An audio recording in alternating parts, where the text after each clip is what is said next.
যোৱা 22 আৰু 23 তাৰিখে আমাৰ ভাৰতীয় জনতা পাৰ্টিৰ ৰাষ্ট্ৰীয় কাৰ্যালয়ত এখন অতি গুৰুত্বপূৰ্ণ সাংগঠনিক সভা হৈ যায়, যিখন সভাত দেশৰ সন্মানীয় প্ৰধানমন্ত্ৰী তাৰ বলিষ্ঠ নেতৃত্বত আজি ভাৰতবৰ্ষৰ যি উন্নয়ন হৈছে বা আজি ভাৰতীয় জনতা পাৰ্টিৰ নেতৃত্বত যি 10 বছৰ শাসন হ'ল, মোদীজী প্ৰথম দিনাখন উপস্থিত আছিলে।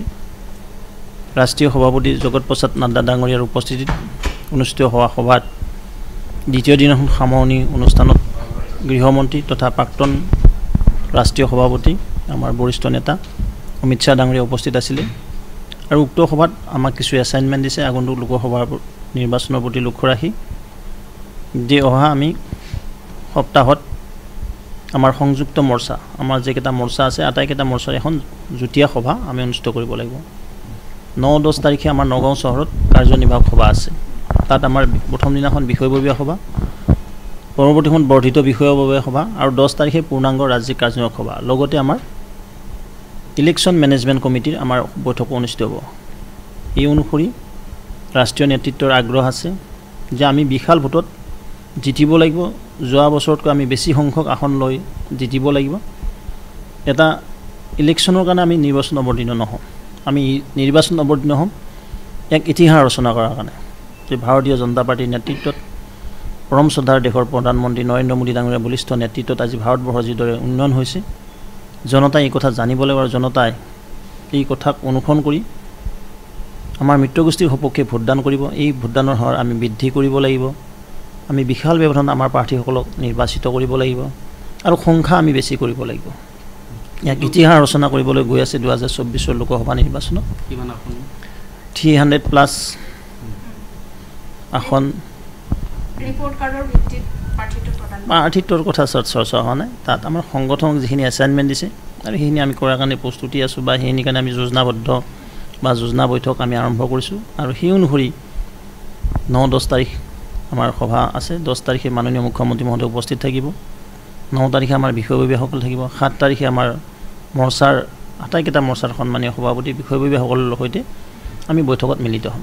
নিশ্চয় ৰাষ্ট্ৰীয় নেতৃত্ব আহিব, ৰাষ্ট্ৰীয় বিষয়ববীয়া কোনো এজন নহয় কোনোবা এজন উপস্থিত থাকিব।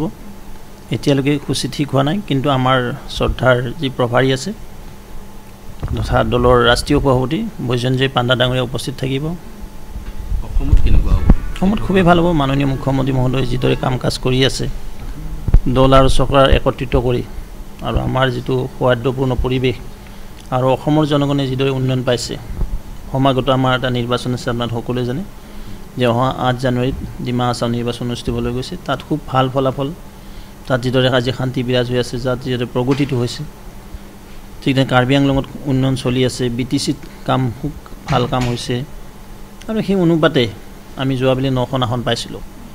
অন্যহাতে আমাৰ এইবাৰ আমি মিছন ৰাখিছোঁ 12খন, হয়তো 14খনো হৈ যাব পাৰে। যিটো তীব্ৰ মানে হাৰত আমাৰ ভোটাৰৰ ছাপোৰ্টত আমাৰ পিনে আকৰ্ষিত হৈছে, বিকশিত ভাৰতৰ সংকল্প যাত্ৰাই যথেষ্ট প্ৰভাৱ পেলাইছে ভোটাৰ ৰাইজৰ মাজত, জনতাৰ মাজত। জনতাৰ যে এইখন চৰকাৰ আৰু ৰাইজ উপলব্ধ কৰিছে, জনতাই উপলব্ধ কৰিছে, জনতাই এবাৰ অনুভৱ কৰিবলৈ চিন্তা কৰিছে যে সঁচাই মোদীজীৰ নেতৃত্বত দিশত যিদৰে আমাৰ স্বাভিমান বৃদ্ধি হৈছে আৰু মাননীয় মুখ্যমন্ত্ৰী মহোদয়ৰ বলিষ্ঠ নেতৃত্বত আজি অসমত যিদৰে উন্নয়ন হৈছে, তাৰ প্ৰতি সকলো ধৰণৰ কাষ্ট কমিউনিটি, ইয়াত কোনো ধৰ্ম সম্প্ৰদায়ৰ কথা নাই, সকলোৱে একত্ৰিত হৈ ভাৰতীয় জনতা পাৰ্টিৰ সপক্ষে, আমাৰ মিত্ৰগোষ্ঠীৰ সপক্ষে ভোটদান কৰিব আমাৰ বিশ্বাস আছে। বিজেপিটো কষ্ট কৰি যাব, সদায় কষ্ট কৰি যাব, ৰাইজৰ কাৰণে ত্যাগ কৰাৰ কাৰণে বিজেপি, ৰাইজৰ কাৰণে যি আমি কৈছোঁ যে সেৱাই হ'ল সংগঠন, আমি জনতাক সেৱা কৰিব লাগিব আৰু নিশ্চিতভাৱে জনতা আমাৰ পক্ষে থাকিব, ভাৰতীয় জনতা পাৰ্টি মিত্ৰগোষ্ঠীৰ পক্ষে থাকিব।